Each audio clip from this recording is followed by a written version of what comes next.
সম্মুখপানে সমবেত দিন প্রিয়, ইসলাম প্রিয়, দিনদার ইমানদার মুমিন মুসলমান ভাইয়েরা, পর্দার আড়ালের মা বোনেরা, আল্লাহর দরবারে শুকর।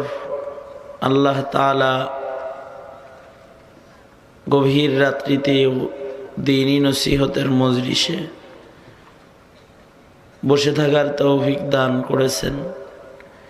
এজন্য মালিকের দরবারে শুকর গুজার হই, শুকরিয়া আদায় করি, কালিমাতুশ শুকর পড়ি, আলহামদুলিল্লাহ।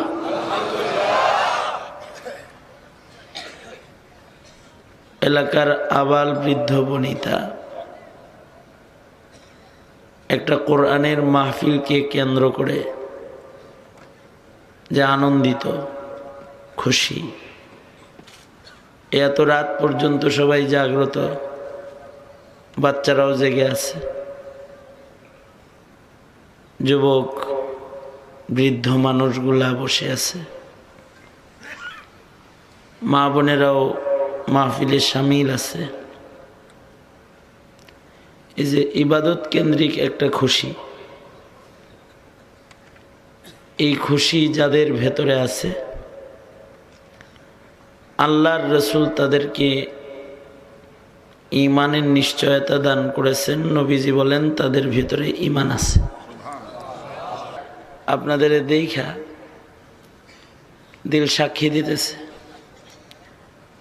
যে এই ঈমানটা যদি সারা বাংলাদেশে সবার ভেতরে এসে যায়, আর গুনার ঘৃণা যদি সবার দিলে ঢুকে যায়, তাইলে আমাদেরকে আল্লাহ আবার বিজয় দান করবেন। দোনো হাত উপরে তোলেন তো, সবাই জাগ্রত, কেউ ঘুমান নাই?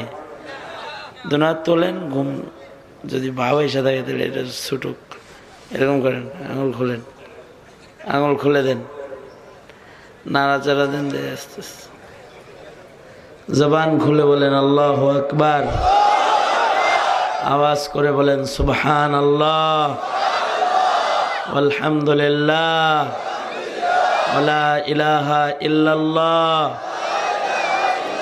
আল্লাহু আকবার, আল্লাহু আকবার। আল্লাহু আকবার জোরে বলা সুন্নাত, বুখারী শরীফে আছে। আল্লাহু আকবার, আল্লাহু আকবার।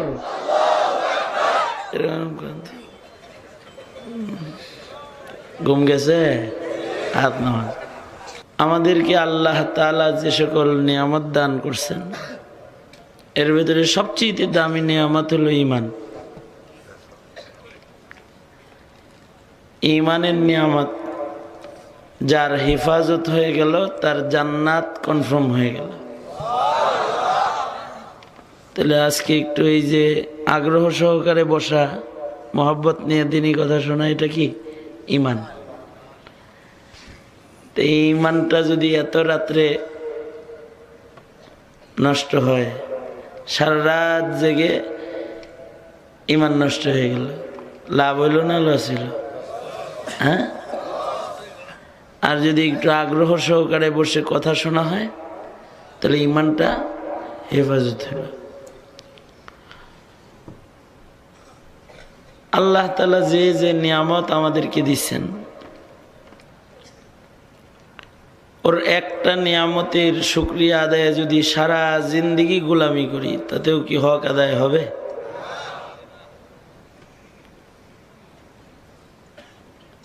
আল্লাহ কত নিয়ামত আমাদেরকে দিচ্ছেন, গুনা বলতে পারবো? হ্যাঁ? বুজুর্গরা বলেন গাছের পাতাও গোনা যেতে পারে। বাংলাদেশ ব্যাংকের বস্তা বস্তা টাকা যদি গোনা যায়, তো গাছের পাতা গোনা একটা ব্যাপার হইল। পয়সাও গোনে না বাংলাদেশ ব্যাংকে, 10 পাই, 5 পাই, 8 আনা, আদলি, 4 আনা সব গয়না কি করে? সিরিয়াল করে। যদি বাংলাদেশ ব্যাংকের টাকা গোনার মেশিন হয়, ওরকম পাতা গোনার একটা মেশিন হলে তো পাতাও গোনা যাবে, পাতাও গোনা যেতে পারে। আকাশের তারাও প্রযুক্তি ব্যবহার করে গুনাহ শুরু যদি করে তাহলে গুনতেও পারে।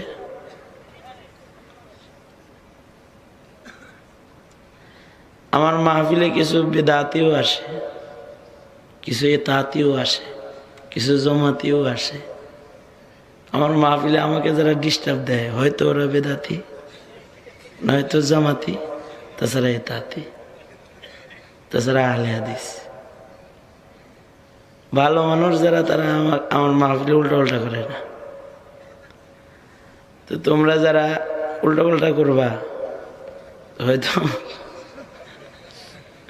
হয়তো বেদাতি, নয়তো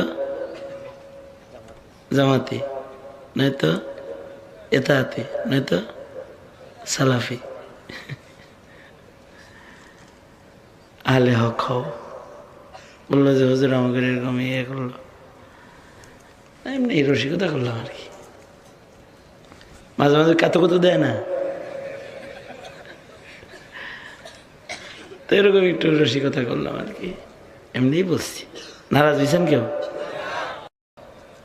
তো যাদের নাম বলছি এরা কি কেউ কাফের? বের হয়েছে এই কাফের কেন? এদের যে সকল ত্রুটিগুলো আছে আল্লাহ ওগুলোর ইসলাহ করে দেখি। বলেন না আমিন। আমিন বলতে টাকা লাগবো? জোরে বলেন আমিন।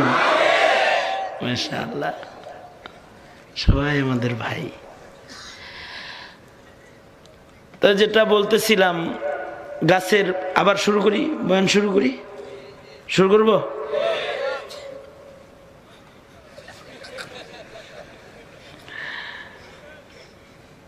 আবার মাঝখানে বন্ধ করতে হবে না তো?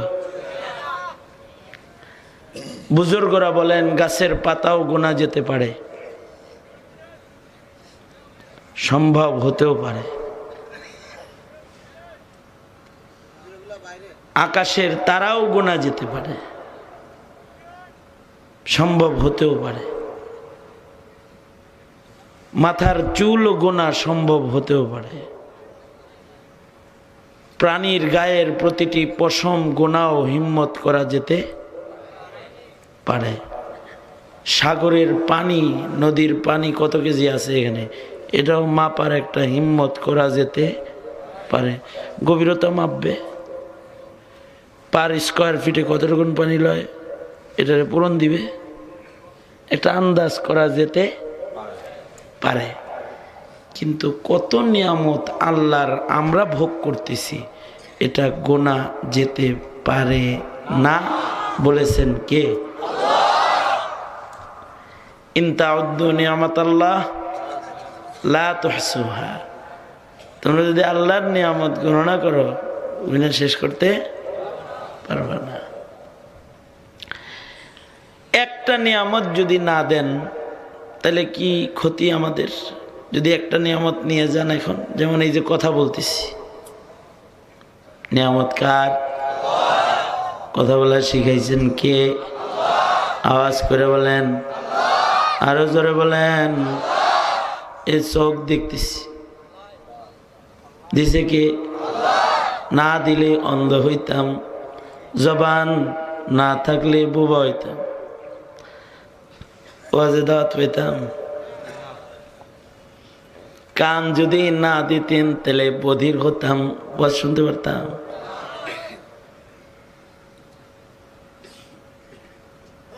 হাত না দিলে কাজ করতে পারতাম না, পা না দিলে চলতে পারতাম না। একটা নিয়ামত যে হারাইছে সে বুঝে কি নাই। আমার আপন ফুফাতো ভাই, নাম মিজানুর রহমান, মাদ্রাসায় পড়ছে, টেইলার্স, বয়সে আমার চাইতে কয়েক মাসের বড়। হঠাৎ করে 2 মাস আগে তার টোন স্ট্রোক, গলা স্ট্রোক করছে, কথা বন্ধ হয়ে গেছে। আমার এক ফ্রেন্ড এই সপ্তাহখানিক আগে আই স্ট্রোক, মানে বেবলার মতো স্যার হয়েছে। তোমরা ইংরেজি বুঝো খুব, কথা কও না কে? কি স্ট্রোক? কি স্ট্রোক করছে? চোখ স্ট্রোক করছে, চোখে দেখে না। এখন চোখ ভালো, এমনি দেখতে ভালো, কিন্তু হাতে হাতে হাতে এমনি এমনি হাতে হাঁটে। আর আমার ওই যে ফতো ভাই আসছে, গাড়িতে উঠছে, আমার গাড়িতে, পরে তো গ্লাস ভেঙে দেয়, ও থুতু ফেলতে হইব, কইতে পারতেছে না তো থুতু ফেলবো, গ্লাস নামাইতে পারতেছে না, চলন্ত অবস্থায় গাড়ির গেট ভেঙে ফেলতে যেতেছে। কি কি মানে থুতু যে এটা বলতে হইব তো, পরে কয় ভালো মানুষ এরকম করতেছে। তা আমি তাকে বললাম যে তোমাকে ঢাকায় চিকিৎসা করি, খরচ যা লাগে সব আমার, অথবা ইন্ডিয়া চলে যাও, চিকিৎসার জন্য তোমাকে পাঠায় দিই, খরচ লাগে আমি দিয়ে দেব। ওকে বললাম, গাড়িতে বসে আমার ড্রাইভারদের সামনেই বললাম। তো বলল কলম দাও, কাগজ দাও। কাগজ কলম দিলাম। ও লিখলো যে আজ 43-44 বছর আল্লাহর এই নিয়ামত অনেক নাকদরি করছি, এই নিয়ামতের শুকরিয়া আদায় করি নাই, এ কারণে আল্লাহর রাগ করে এটা নিয়ে গেছে। আমি এবার মনে মনে জিকির করে আমি মালিকের কাছে চাইতেছি আর শুকরিয়া আদায় করতেছি যে আল্লাহ তাআলা আমার ব্রেনটা এখনো ঠিক রাখছে, চিকিৎসা করে কি হবো, ওই মালিক তো ইচ্ছে করলে যেমনি নিছে এমনি আবার ফেরত দিতে পারে। তুমি আলেম মানুষ, আমার জন্য দোয়া করো আল্লাহ যেন অমনে ফেরত দিয়ে দেয়। কয়টা নিয়ামত?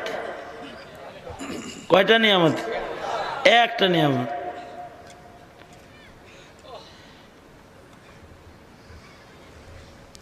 আমরা যে কথা বলি নিয়ামত কার দান, শুকরিয়া কেমনে আদায় করবেন? মিথ্যা কথা বইলা, গিবত কইরা, সকল ঘুরি কইরা, খালি গণতন্ত্রের স্লোগান দিয়া, মিথ্যার সাক্ষী দিয়া।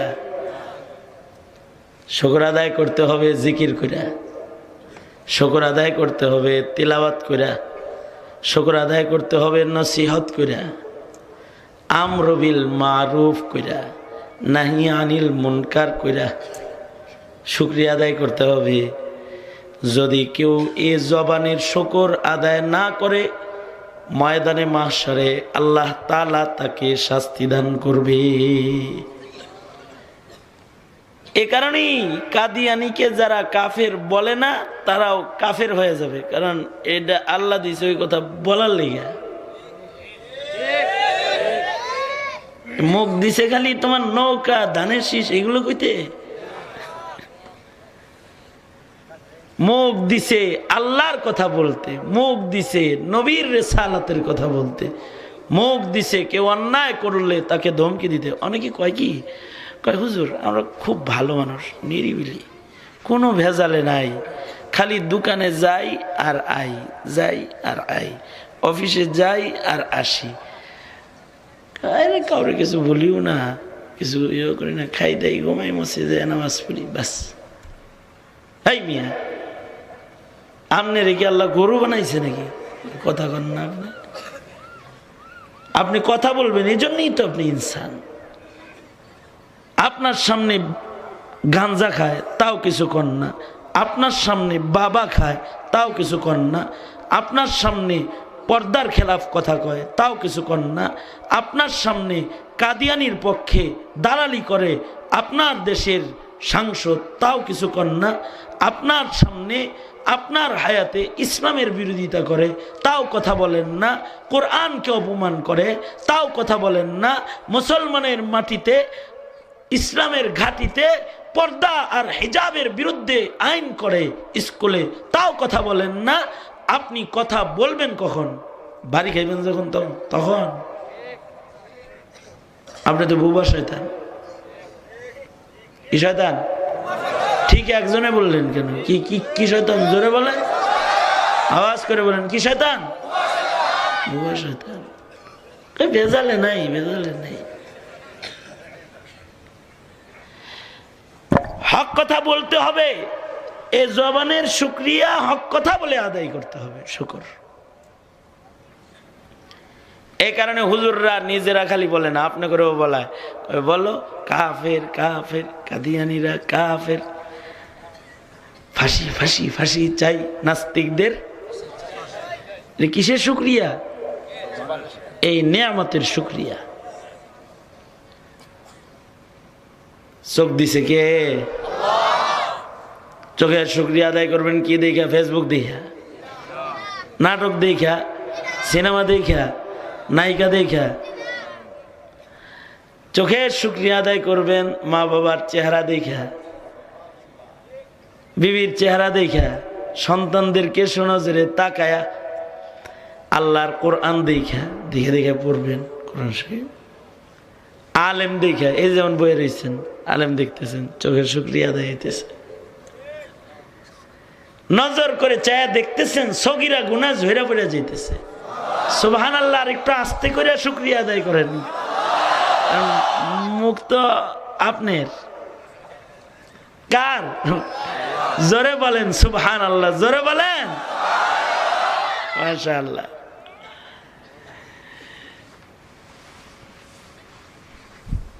পা দিছে আল্লাহ,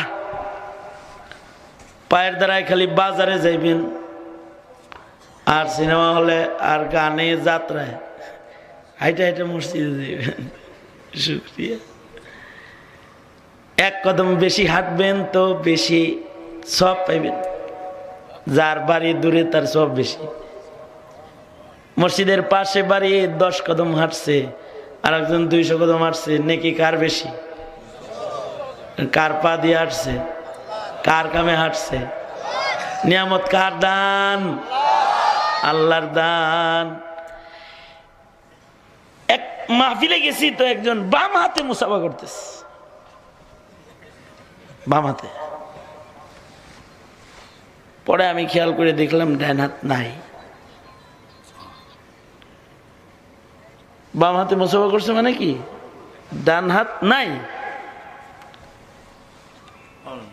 পরে মুসাফা করে আবার দাঁড়িয়ে আছে, আমি বসে আছি, আস্তে আস্তে আমার কাছে আসছে, এসে বলে কি, হুজুর মুসাফা ডান হাতে করতে হয় আমি জানি, যতদিন আমার এই ডান হাত ছিল আমি ডান হাতেই মুসাফা করছি। অ্যাক্সিডেন্টটা আমার ডান হাতটা আল্লাহ দিছিল, আবার নিয়ে গেছে। এরপরেও আমি বাম হাতটা আপনার হাতে লাগাইছি এই জন্যে যে আমি আমার এই হাত যেটা আছে এটা দিয়েও তো একটা আলেমরে ছুইলাম, যেন আমার এই হাত আবার আল্লাহর নারাজ হয়ে নিয়ে না যায়। এটা হলো শুকরিয়া। কেউ যদি এই শুকর আদায় করে তাহলে লা আযীদান্নাকুম, নিয়ামত বাড়ানোর মালিক কে? জোরে বলেন আল্লাহ। আর যদি শুকরিয়া আদায় না করে তাহলে আল্লাহর আযাব বড় ভয়ঙ্কর। ওই যে করোনা, করোনা কার পক্ষ থেকে আইছে? কার পক্ষ থেকে? জোরে বলেন। নিয়ামতের না শুকরিয়া করা যাবে না। মাল আল্লাহ পাকের নিয়ামত, সন্তান আল্লাহ পাকের নিয়ামত। সন্তান কার নিয়ামত? জোরে বলেন। সন্তানকে খালি দুনিয়ার শিখাইলে, পয়সা কামাই করার শিখাইলে এটার শুকরিয়া আদায় হয় না। তবে সন্তানকে যদি দিন শিখানো হয়, আল্লাহ শিখানো হয়, তাহলে শুকরিয়া আদায় হয়। মেয়ে দান করছে, কার দান? বিয়া করতে পারছো, বউ, বউ আছে, বউ, কার দান? অনেকে আছে পুরুষত্ব নাই, বিয়ে করে না। সরকারি অনেক বড় কর্মকর্তা, তার বাৎসরিক মাসিক ইনকাম খাওয়ার মানুষ নাই, কিন্তু বিয়ে করে না। আমি জিজ্ঞাসা করেছি যে বিয়ে করে না কেন? হুজুর সমস্যা। তার মানে নিয়ামত নাই, আছে। হিজলা দেখিস, হিজলা, তোরে যে আল্লাহ হিজলা বানায় নাই, পুরুষ বানাইছে, যুবক বানাইছে, তোরে খালি যুবলীগ করবার লেগা।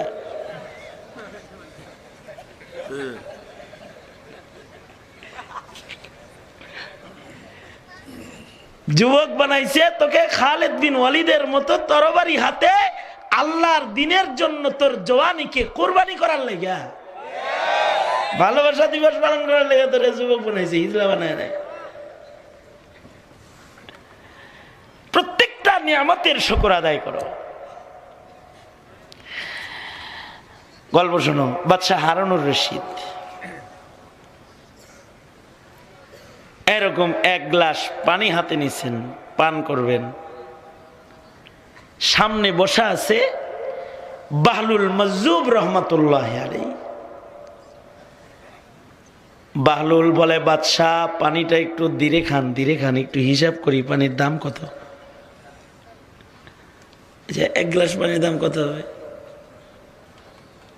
ডাইলা দেবো কিন্তু। এক গ্লাস পানির দাম কত? হ্যাঁ, 5 টাকা, একজন কয় 10 টাকা। ইখতিলাফ লাগছে। তোমরা ইখতিলাফ করলে অসুবিধা নেই, হুজুর ইখতিলাফ করলে অসুবিধা। শোনা, গভীর রাত, কিচ্ছা হনো একটা। বাহলুল মাজজুব বলে, বাদশাহ ধীরে পানিটা পান করেন, এটার দাম হিসাব করি একটু করো। বাহলুল বলে, বাদশাহ নামদার, মনে করেন সারা দুনিয়াতে এই এক গ্লাস পানি ছাড়া আর কোনো পানি নাই। আপনার প্রচন্ড পানির পিপাসা লেগেছে, কিন্তু পানির মালিকের বায়না হলো আপনার রাজত্বের অর্ধেক লেখা দিলে পানিটা পান করতে দিবে। আচ্ছা, আপনি কি আপনার রাজত্বের অর্ধেক লিখে দিয়েও এই এক গ্লাস পানিকে পান করবেন কি না? এটা আমি বাহলুল আপনার কাছে জানতে চাই। বাদশাহ কিছু সময় চুপ রয়েছে, চুপ থাইকা কয়, আধা রাজত্ব দিয়ে হলেও আমি আমার পিপাসার জ্বালা নিবারণ করব। বুখারী শরীফে আছে, বুখারী শরীফের হাদিস, 500 বছরের বেরিয়া ইবাদত দিয়ে এক গ্লাস পানি খাবে হাসরের মাঠে। পুরো ঘটনা বলার মতো সময় আমার নাই। মাওজায়ে ইস্তেশহাদ যে জায়গাটা, ওইটুক শুধু আমি বললাম যে এক গ্লাস পানি পান করবে কি দিয়া? কারণ সূর্য থাকবে আধা তুবরে, তো পিপাসায় ছাতি ফেটে যাইতেছে, জান্নাত দেখা যায়, মনে মনে ভাববে পানিটা খাই এই দিমুদর, আমার নাম তো গেটে লেখাই আছে। 500 বছরের বেরিয়া ইবাদত দিয়ে এক গ্লাস পানি পান করবে। হাসরের ময়দানের এক গ্লাস পানির মূল্য 500 বছরের বেরিয়া ইবাদত হবে। বাদশাহ হারুনুর রশিদ সে চিন্তা করলো, পানির অপর নাম তো জীবন। পানি যদি না থাকে, পানির অভাবে মানুষও মারা যায়। বাঁচার জন্য মানুষ কি না করে দেখেন না, লাইফ সাপোর্টে জানে যে বাঁচত না, কয়েক ঘন্টা বাঁচতেও পারে, তাও কয় ঠিক আছে নেন 2-4 লাখ, তাও 2-4 ঘন্টা রাখেন। কারণ পানির অভাবে মানুষ মারা যায়। তোমরা তো খালি ইংলিশ বই পড়ো আর বাংলা বই পড়ো, কিছু আরবি পড়বা পারো নি, পড়তেই তো পারো না, আরবি বই পড়বা কেমনে? আরবিতে একটা কিতাব আছে, মাতা ফি তারিকিল মক্কা, হজে যাওয়ার পথে রাস্তায় কারা কারা মারা গেছে, বড় মৌলবী, বড় বাদশাহ, পিপাসার জ্বালায়, জওয়ান, ক্ষুধার যন্ত্রণায় মরে গেছে কারা কারা, এদের জীবনী লেখা আছে। মানে কোনো বাদশাহ হজ করার জন্য ঘর থেকে বেরোইছে, কিন্তু তার পানির মশক মরুভূমিতে ছিদ্রি হয়ে গেছে, পানি তো সব বালিতে পড়ে গেছে, পানি নাই, পিপাসার জ্বালায় মরুভূমির মাঝখানে মরে গেছে। হাজি হজ করার জন্য রওনা করছে, পানির মশক থেকে পানি কোনোভাবে পড়ে গেছে, মরুপ্রান্তরে নাই নাই পানি নাই, ধুধু প্রান্তর পার হতে পারতেছে না, সূর্যের তাপে মরুপ্রান্তরের গরমে পিপাসার জ্বালায় মরে গেছে। আরো বুঝো, সুনামগঞ্জ থেকে মনে করো যাইবা তেতুলিয়া অথবা টেকনাফ, এই রাস্তায় যাইতে গাড়িতে তেল ঢুকাইতে হবে। রাস্তায় পাম্প আছে জায়গায় জায়গায়, পাম্পে যদি কোনো কারণে তেল না পাওয়া যায় তাহলে গাড়ি বিকল, গাড়ি ধাক্কান লাগে পরে। আমি একবার নোয়াখালী থেকে মাহফিল করে যাইতেছি, তো এতে এরকম রাত হয়ে গেছে মাহফিলে যাইতে, মাহফিল কমিটি ফোন করে বলতে লাগলো, হুজুর যাওয়ার সময় তেল লয়েন আয়া পড়েন। তো ওনাদের কথা মতো যাওয়ার সময় তেল নিমু গেলাম। সাথে হইল মানে মাহফিল থেকে আমার সাথে আমার গাড়িতে উঠলো আব্দুল্লাহ বিন আনিস, ওই অন্ধ হুজুর যে আছে, অন্ধ হুজুর, উনি। ওনার আর আমার দুইজনের স্মরণীয় একটা রাত আছে, এটা হলো এই রাতটা। সেদিনও দেখা হয়েছে, আমরা কয় ভাই মনে আছে না? মনে আছে না? তাই এত তাড়াতাড়ি বলছি নাকি? মাহফিল থেকে দুজন রওনা করছি, তো ওই যে তেল তো নাই, কিছু দূর আইসা তো তেলও নাই গ্যাসও নাই। তো কাছে যে পাম্পটা আছে ওই পাম্পে আবার অকটেন পেট্রোল নাই, খালি ডিজেল। গাড়ি চালান কেমনে? এই পাম্পওয়ালা বলল, হুজুর এখান থেকে 15-16 কিলোমিটার সামনে একটা পাম্প আছে, ওরা অকটেন বেচে, তো হয়তো একজন যায় নিয়ে আসেন। একা কে আনতে যাবে? ড্রাইভার কয় আমি একলা যাইতে পারব না। আর আমি তো আরো পারব না, আর অন্ধ হাফেজ যেটা আছে ও তো আরো পারব না। তো পরে ফাইসালা হইল যে গাড়ি ঠেলে আমরা সবাই মিলে একসাথে যাই। গাড়ি ঠেলবো কে? আমার ড্রাইভার কয়, হুজুর আপনি ঠেলে পুষবো না আপনার, আমি আর আনিস ভাই ঠেলি, আপনি স্টিয়ারিং এ বসেন। তো আব্দুল্লাহ বিন আনিস কয় আমি আন্ধা মানুষ, কিভাবে ঠেলুম আমি? তো আমার ড্রাইভার কয়, তুমি না দেখলে কি, তুমি তো ধৈর্য তো রাখতে পারবে, অসুবিধা কি? হুজুর সামনে বসুক, আমরা দুইজন ঠেলি। তো এই কুয়াশার ভিতরে আব্দুল্লাহ বিন আনিস আর ড্রাইভার পিছন থেকে গাড়ি ঠেলে, আমি সামনে স্টিয়ারিং ঘুরাই। তো এইভাবেই এই 17 কিলোমিটার গেলাম রাতের বেলায়। তো যাই হোক, তেল ছাড়া গাড়ি বিকল। আগের জমানায় নিয়ম ছিল, এই যে মুহাদ্দিস হুজুররা বলতে পারবে, আগের জমানায় নিয়ম ছিল, জায়গায় জায়গায় কুয়া ছিল, পানির পাম্প। মানুষ জানতো যে অমুক জায়গার থেকে উঠকে পানি পান করানো যাবে অথবা নিজে পানি পান করা যাবে, ওই পাম্প হইয়া আবার যাইতো। মদিনা থেকে মক্কায় যাবে, মাঝখানে একটা মিষ্টি কুয়া আছে, যেখান থেকে যাওয়ার পথে মদিনার যাত্রীরা পানি পান করত। তো ওইখানে একটা কাফের ছেলে পানি বেচত, ও জিগাইতো মদিনা থেকে কেউ আসলে, হাল আল্লিম তামিনাল কোরআন, তুমি কি কোরআন থেকে কিছু শিখছ? হাল সামিআতা মিন রাসূলিল্লাহি সাল্লাল্লাহু আলাইহি ওয়াসাল্লাম আয়া, একটা আয়াত কি শিখছ? নবীর কাছ থেকে শুনছ? তাহলে আল্লিমনি, আমাকে ওইটা শিখায়া যাও। তো এই কাফের নবীর কাছ থেকে 1 আয়াত 2 আয়াত 3 আয়াত করে করে শিখত। কোনো কাম নাই তো কি করবো, পানি বেচে আর ফাঁক দিয়া যে আসে তার কাছ থেকে কোরআন শরীফ শিখে। কাফের কিন্তু তখনও এইভাবে সে আয়াত শিখতে শিখতে শিখতে শিখতে কোরআনের বিরাট বড় একটা হিস্সা তার হেফজুই হয়ে গেছে। মদিনার থেকে যে যায় আসে তার কাছ থেকে কোরআন শরীফ শিখে। ফতেহ মক্কা হওয়ার পরে হঠাৎ করে তো অনেক ইমাম লাগে, মানে চতুর্দিকে মুসলমান হয়ে গেছে।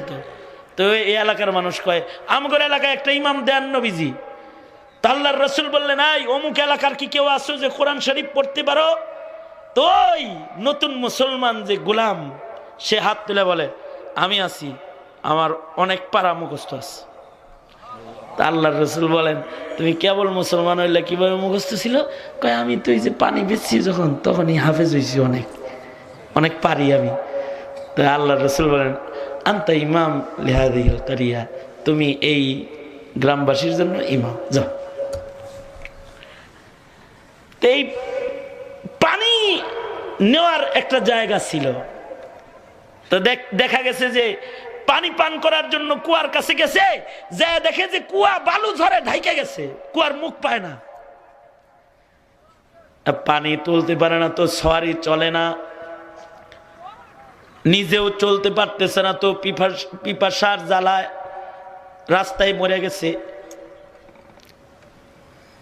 বাদশাহ হারুন চিন্তা করে সারা দুনিয়ায় পানি নাই, এক গ্লাস পানি আছে, যদি পান না করি তাহলে মৃত্যু নিশ্চিত হবে, মরার চাইতে কিছু সময় বাঁচা ভালো, মইরা গেলে রাজত্ব কে খাবে?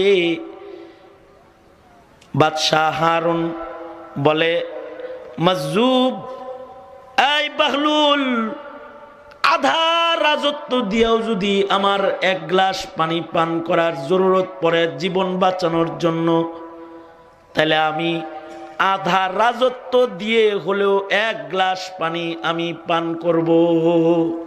বাহলুল মাজজুব বলে, রাখেন, আর একটু হিসাব আছে, আগেই খায়েন না, পানিটা পান করেন না। আচ্ছা, পানি খাওয়ার পরে তো মুতে ধরবে, মানে পেশাবে ধরবে পানি খাওয়ার পরে। এক নাম্বার তবলিগে যারা যায় তারা কি দেয়, আমি সাপ, এটা মানে কি, এই হেফজোখানায় আমাদের কমি মাঝে ছাত্ররা পেশাব বলে না, বা হুজুর মুতুম এই কথা কয় না, তো ওই দূর থেকে আপনি দেখে।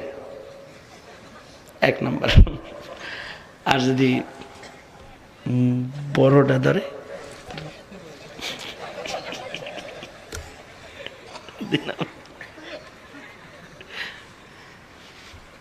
বুবির মতো বয়ে রয়েছিস কে? হাসির কথা কইলে যে হাসে না, ও একটা খারাপ লোক।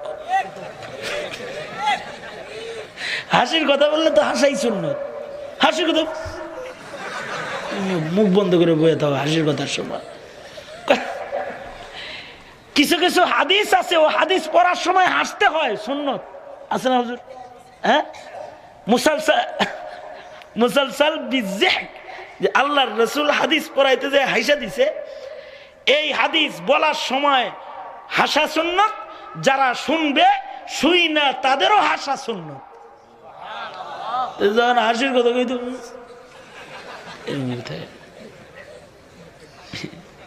রাখছেন, একটা হাসাইলাম। আল্লাহর রাসূল মাঝে মধ্যে রসিকতাও করছেন, এত রাত্রে খালি কান্নাকাটির রোজ করলে আমার তো চলে না।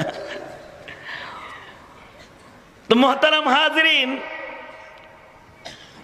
বহলুল বলে যে এক গ্লাস পানি আপনি পান করলেন, এবার আপনার সামনে যে আইটেমটা আছে সেটা হলো আপনার এক নাম্বার ধরবে। মনে করেন কোনো কারণে যদি আপনার মুতা বন্ধ হয়ে যায়, মানে পেশাব বন্ধ হয়ে গেছে, এবার সারা দুনিয়াতে একজন ডাক্তারই আছে যে পেশাব চালু করতে পারে, সে যদি ভিজিট চায় আধা রাজত্ব, তখন কি আধা রাজত্ব দিয়ে ভগিনী হইয়া পেশাব চালু করবেন, নাকি পেশাব পেটে নিয়ে মুসরামুসরি করবেন? কোনটা একটু জানতে চাই। বাহলুল মাজজুব বড় হাকিমানা কথাবার্তা বলতো, আর হারুনুর রশিদ বাদশাহ এর সাথে খুব খাতির আছিল। হারুনুর রশিদ একদিন বলে কি, আয় বাহলুল, এই নাও এটা লাঠি, আমার এই লাঠিটা তোমার চাইতে বড় বেকুব যদি পাও তারে গিফট করো। তার মানে বুঝাইলো তোর চাইতে বড় বেকুব আর নাই, এনে লাঠি নে, পারলে এটা দিস কাউরে বড় বেকুব রে। মানে কৌশলে, বাদশা তো বড় মানুষ, তো হেকমতের সাথে চ্যাম্পিয়ন বেকুব বলে বাহলুল মাজজুবকে গালি দিয়ে দিল। বহলুল তো চালাক মানুষ। বাহলুল মাজজুব একদিন দেখে যে রাজ দরবারে খুব প্রস্তুতি চলছে, এই উটের কাজও একবার রেডি করে, কাপড় কিছু রেডি করে, খাওয়ান রেডি করে, ড্যাগ রেডি করে। তো জিগাইলেন, রাজা এত প্রস্তুতি কিসের? কয় 3 দিনের সফর আছে সামনে। কবে? কয় আগামী মাসে। আগামী মাসে সফরে যাবেন, এই জন্য গাড়ি রেডি করেন একবার, উট রেডি করেন একবার, কোন কাপড় পরবেন, কোন খানা খাইবেন, এত কিছু রেডি করতেছেন? হ্যাঁ। কই যামু, ওই এলাকার খানা খাইতে পারবো না পারবো, আগের থেকেই একটু রেডি করাই দরকার। যেমন তোমরা যারা কক্সবাজার যাও 1-2 দিনের জন্য, কিন্তু রেডিও 1 মাস আগের থেকে, কোন ফ্লাইটে যাইবা, কোন ফ্লাইটে আইবা, কোন পোশাকে সেলফিটা তুলবা। যদি মোবাইলে চার্জ না থাকে সাগর পারে কি করবা, এই জন্য পাওয়ার ব্যাংক সাথে আগে থেকে ঢুকায় রেডি হইতেছে আগের থেকেই। সফর 3 দিনের, কিন্তু প্রস্তুতি মাসের পর মাস। বাহলুল বলে 3 দিনের সফর, প্রস্তুতি নিচ্ছেন মাসের পর মাস। মাত্র 3 দিনের সফরের জন্য যদি মাসের পর মাস প্রস্তুতি আপনার হয়, তাহলে মৃত্যুর পরে কিয়ামত পর্যন্ত বরজখের সফর কত বড়, তার জন্য প্রস্তুতিটা তো এইরকম নিতে দেখি না। 3 দিনের জন্য যেমন নিতেছেন, আপনি একখান লাঠি আমারে দিছিলেন আর আমারে বলছিলেন আমার চাইতে বড় বেকুব পাইলে তারে যেন আমি গিফট করি। আমি চিন্তা করে দেখছি আপনি হেডা নেন, আপনার লাঠি আপনাকে দিয়ে গেলাম। এরকম হাকিমানা কথা বাহলুল মজ্জুব রহমতুল্লাহ আলাই খুব বলতেন। বাহলুল বলে, বাদশাহ 1 গ্লাস পানি পান করবেন, তাতে গেছে আধা রাজত্ব, আবার পেশাব বাইর করবেন, তাতে যায় আধা রাজত্ব। অসুস্থ অবস্থায় রাজপ্রাসাদেও শান্তি নাই, সুস্থ মানুষের গাছতলায়ও কোনো চিন্তা নাই। তাই রাজত্ব ছেড়েও সুস্থ মানুষ হওয়ার জন্য আধা রাজত্ব লিখে দিতে আপনি তৈয়ার। তার মানে হলো আপনার বিশাল সাম্রাজ্য যেটা আপনার আছে, এর মূল্য 1 গ্লাস পানি। তাহলে চিন্তা করেন, 1 গ্লাস পানিরই যদি এত দাম হয়, তাহলে এই 65 বছরের হায়াতে কত গ্লাস পানি আল্লাহ ফ্রি ফ্রি আপনারে খাওয়াইছে, কোনো প্রতিদান নেয় নাই। তাইলে তার এই প্রতি গ্লাস পানির নিয়ামতের শুকুর কতটুকুন গোলামির দ্বারায় করা দরকার। আল্লাহু আকবার জোরে করে বলেন। এইটা কি শুধু হারুনুর রশিদের হাল নাকি আমাদেরও হাল? এইগুলা তো ছোট নিয়ামত। এই পানি, খানা, আলো, হায়াত ছোট নিয়ামত। সবচেয়ে বড় নিয়ামত হলো ঈমান। এই ঈমানের শুকরিয়া কিভাবে আদায় করবে?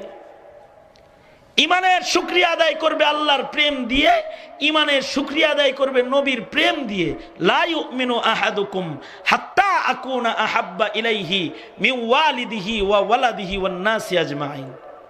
শোনো, মুসলমানের ঘরে জন্মাইছো, কখনো কখনো বড় ভুল ছোট শুকরিয়া দিয়া মাফ হয়ে যায়। যেমন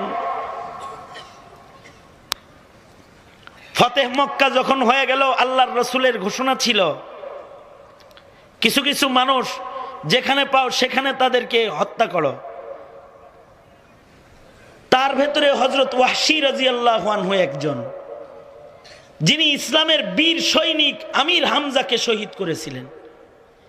সেই ভুলের কাফারা তিনি মুসাইলামা কাজ্জাবরে মাইরা দিছেন, এবং যেই খঞ্জর দিয়া আমির হামজা মারছিলেন ওই খঞ্জর দিয়াই মুসাইলামা কাজ্জাবকে মারছেন। রাতের বেলায় রসুল স্বপ্নে ডাক দিছেন, এই ওয়াহশী, আমার সামনে আসতে মানা করছিলাম, আমার চাচার কাতেল তুই, এজন্যে, কিন্তু আমার দুশ্মন মারার পরে আমার ভাঙ্গা দিল জোড়া লেগে গেছে, তুই আজ থেকে আমার রওজার সামনে আসবি। আল্লাহু আকবার জোরে করে বলেন। জীবনে ইসলামের খেলাফ চলে, আল্লাহ আল্লাহর নবীরে অনেক নারাজ করছো, এবার কাফারা দেওয়ার জন্য রেডি হও। আমির হিফাজত আমাকে মামুনুল হক সাহেবকে মাথায় হাত রেখে বলেছে, শাহাদাতের বাইআত গ্রহণ করাও, খতমে নবুয়তের জন্য রক্ত লাগবে। কোন কোন উম্মত নবীর নামে রক্ত দিবে তাদেরকে রেডি করো, তাদের নিয়ে আমি প্রয়োজনে আবার শাপলা চত্বরে যাব। রাজি আছো তো তোমরা ইনশাআল্লাহ? কাফারা দিতে রাজি আছো তো ইনশাআল্লাহ? এটা হলো ঈমানের বড় শুকরিয়া। ইবাদতের মাধ্যমে, নবীর মুহাব্বতের মাধ্যমে ঈমানের শুকরিয়া আদায় করতে হয়। আল্লাহ তাআলা আমাদের জীবনে সকল নিয়ামতের শুকরিয়া আদায় করার তৌফিক দান করেন। সকলে বলুন আমিন। আরো জোরে আওয়াজ করে বলুন আমিন। ধন্যবাদ তোলেন, বলেন ইয়া আল্লাহ, ওয়াদা করিতেছি মিথ্যা বলিব না, গীবত করিব না, চগুলখুরি করিব না, নামাজ কাজা করিব না। আওয়াজ করে বলেন, আরো জোরে বলেন, নামাজ কাজা করিব না। ইয়া আল্লাহ, ওয়াদা করিতেছি দাড়ি কাটিব না, সুন্নতকে গালি দিব না, সুন্নতকে তিরস্কার করিব না। ইয়া আল্লাহ, ওয়াদা করিতেছি ওলামাদের সাথে চলিব, ওলামাদের থেকে দূরে যাইব না ইনশাআল্লাহ। জোরে বলেন। আমি আসতে বলবো, আপনারা চিল্লায় বলবেন। জোরে বলেন ইনশাআল্লাহ। আরো জোরে আওয়াজ করে বলেন ইনশাআল্লাহ। বলেন ইয়া আল্লাহ, ওয়াদা করিতেছি ইসলামের জন্য জীবন দেওয়ার ডাক আসলে ইনশাআল্লাহ যাইব, ইনশাআল্লাহ যাইব। আওয়াজ করে জোরে বলেন ইনশাআল্লাহ। আরো জোরে বলেন ইনশাআল্লাহ। হাত নামান, মনে থাকবে তো? আল্লাহ কবুল মঞ্জুর করেন, আমিন। ওয়া আখিরু দাওয়ানা আলহামদুলিল্লাহি রাব্বিল আলামিন। আপনারা সকলে ইস্তিগফার পড়ুন, এখনই দোয়া হয়ে যাবে, মুরব্বীরা দোয়া করে দিবেন। আমি আমার আলোচনায় যেটা বুঝাইতে চেষ্টা করেছি সেটা হলো, প্রত্যেকটা নিয়ামত যা ব্যবহার করিতেছি দিয়েছেন কে? এর আল্লাহর মর্জি মাফিক শুকরিয়া আমরা আদায় করিব ইনশাআল্লাহ। আল্লাহ তৌফিক দান করেন। সবাই ইস্তিগফার পড়েন। আস্তাগফিরুল্লাহ রাব্বি মিন কুল্লি যামবি ওয়া আতুবু ইলাইহি লা হাওলা ওয়ালা কুওয়াতা ইল্লা বিল্লাহিল আলিয়্যিল আযীম। আস্তাগফিরুল্লাহাল্লাযী লা ইলাহা ইল্লা হুয়াল হাইয়ুল কাইয়্যুম ওয়া আতুবু ইলাইহি। আস্তাগফিরুল্লাহাল্লাযী লা ইলাহা ইল্লা হুয়াল হাইয়ুল কাইয়্যুম ওয়া আতুবু ইলাইহি। আলহামদুলিল্লাহি রাব্বিল আলামিন। والصلاة والسلام على سيد الأنبياء والمرسلين محمد وعلى آله وأصحابه أجمعين। রব্বুল আলামিন নজর করে তাকায় দেখো তোমার বান্দারা গভীর রাত, আল্লাহ রাত আড়াইটা বেজে গেছে, বসে রয়েছে, দিনই কথা শুনেছে। প্রতি বছর যুবকরা কোরআনের এই আয়োজনটা করার জন্য হিম্মত করেছে, উলামায়ে কেরামদেরকে আনসার হিসেবে পাশে চেয়েছে। রব্বুল আলামিন বুজুর্গ আল্লাহ ওয়ালা প্রবীণ উলামা হযরতগণের সদারতে রয়েছে। এ আল্লাহ, এই মাহফিলটাকে তুমি কবুল মঞ্জুর করে নাও আল্লাহ। আল্লামা জুবায়ের আহমদ আনসারী দামাত বারকাতুহুম এই মাহফিলটাকে যুবকদের দ্বারাই শুরু করাইছে। তোমার কোরআনের খাদিম আজকে অসুস্থ আল্লাহ, ও ডাক্তারের ডাক্তার মালিক, তোমার গোলামের তুমি সুস্থ করে দাও আল্লাহ। রব্বুল আলামিন কার কি হাজাত, কার কি জরুরত তুমি সব জানো। সবার মনের নেক বাসনাগুলা পুরা করে দাও। বেপানাহকে পানাহ দাও, বেরোজীকে রোজি দান করো, অশান্তি দূর করে শান্তির ফয়সালা করো আল্লাহ। রব্বুল আলামিন আল্লাহ, জানি না কার কি হাজাত, কার কি জরুরত, আল্লাহ সবার মনের নেক বাসনাগুলো পূরণ করে দাও। বেপানাহকে পানাহ দাও, বেরোজীকে রোজি দান করো, অশান্তি দূর করে শান্তির ফয়সালা করো আল্লাহ। বুড়াদের হযরত আবু বকর বানায় দাও। প্রত্যেকটা যুবকের জওয়ানি তোমার কাছে আমানাত। ওগো মালিক, যৌবনের গুনাহ থেকে সকলের তুমি রক্ষা করো রব্বুল আলামিন। পর্দার আড়ালের মা বোনদের হযরত ফাতেমা খাদিজা বানায় দাও। আমরা যারা হাত তুলেছি আল্লাহ, অনেকের মা অনেকের বাবা অন্ধকার কবরে চলে গেছে, জীবনে কোনোদিন মা বলে আর একটা ডাক যাদের নসিব হবে না, জীবনে কোনোদিন আব্বা বলে একটা ডাক যারা দিতে পারবে না, আয় রব্বুল আলামিন যাদের পিতামাতা অন্ধকার কবরে চলে গেছে তাদের মা বাবার কবর জান্নাতের বাগান বানায় দাও আল্লাহ। ইয়া আল্লাহ, প্রবাসী ভাইরা দোয়া চেয়েছে, জসিমউদ্দিন স্পেন প্রবাসী দোয়া চেয়েছে, আরও যত প্রবাসীরা রয়েছে রব্বুল আলামিন দোয়া চেয়েছে, সকলকে ইয়া আল্লাহ সফলতার জিন্দেগি তুমি দান করো রব্বুল আলামিন। আমাদের আলো আওলাদদেরকে আমাদের জন্য সাদকায়ে জারিয়া বানায়া দাও ইয়া আল্লাহ। এই যুবকগুলা যারা এই খাদেমুল কোরআন পরিষদকে ইয়া আল্লাহ গঠন করে দিনের কাজ করতেছে, কোরআনের খেদমতের জন্য তৈয়ারি নিয়েছে, ওদেরকে তোমার কাছে আমানাত, যৌবনের গুনাহ থেকে ওদের তুমি রক্ষা করো আল্লাহ। যৌবন দিনের জন্য খরচ করতে পারে তৌফিক দান করো ইয়া আল্লাহ। আমরা যারা হাত তুলেছি আমাদের সকলের সালাম পেয়ারা নবীর রওজায় থারে পৌঁছায় দাও। যত কল্যাণ যত মঙ্গল সব তুমি দান করো, অকল্যাণ অমঙ্গল হইতে ধরে ধরে আল্লাহ তুমি আমাদেরকে হেফাজত করো রব্বুল আলামিন। দেশ ও জাতির জন্য কল্যাণের ফয়সালা করো, সারা দুনিয়ার মজলুম মুসলমানদের মদদ শান্তি তুমি দান করো ইয়া আল্লাহ। এই এলাকায় সুন্নতের হাওয়া চালু করে দাও আল্লাহ। হার কিসমের শিরিক বিদআত থেকে এলাকাবাসীকে তুমি রক্ষা করো। বহু উলামা হযরত গুন্দুর দারাজ থেকে সফর করে এখানে এসেছেন আল্লাহ, সকলকে উত্তম জাযা উত্তম বদলা তুমি দান করো। সকলের মুরব্বী এলাকার সন্তান জালানী সাহেব দামাত বরকাতুমকে কবুল মঞ্জুর করো। আরও প্রবীণ উলামা হযরত যারা এখানে রয়েছেন সকলকে সত্যিকারের দিনের দায়ী হিসেবে আসমানে তুমি নাম লিখে দাও আল্লাহ। ইয়া আল্লাহ, কত মুরব্বী হারায় ফেলেছি আল্লাহ। হবিগঞ্জের হজরত রে লয়া গেলা, আশরাফ আলী হুজুর রে লয়া গেলা, আনোয়ার শাহ সাহেব হুজুর রে নিয়ে গেলা, আনসারি সাহেব হুজুরকে ঘরে বসাইয়া দিলা রব্বুল আলামিন। আর কত মুরব্বী হারা বানাইবা আল্লাহ। মেহেরবানি করে এ সকল মুরব্বীদেরকে আল্লাহ যাদের নিয়ে গেছো তাদের দারাজাত বুলন্দ করে দাও। আর যারা অসুস্থ বাবুনগরীর হজরত সহকারে যারা অসুস্থ শেফায়ে কামেলা আজলা তাদের তুমি নসিব করো আল্লাহ। আমির বাংলা আমির হেফাজতের হায়াত লম্বা করে দাও। আরও যত উলামা হজরতরা অসুস্থ রয়েছে শেফায়ে কামেলা দান করো আল্লাহ।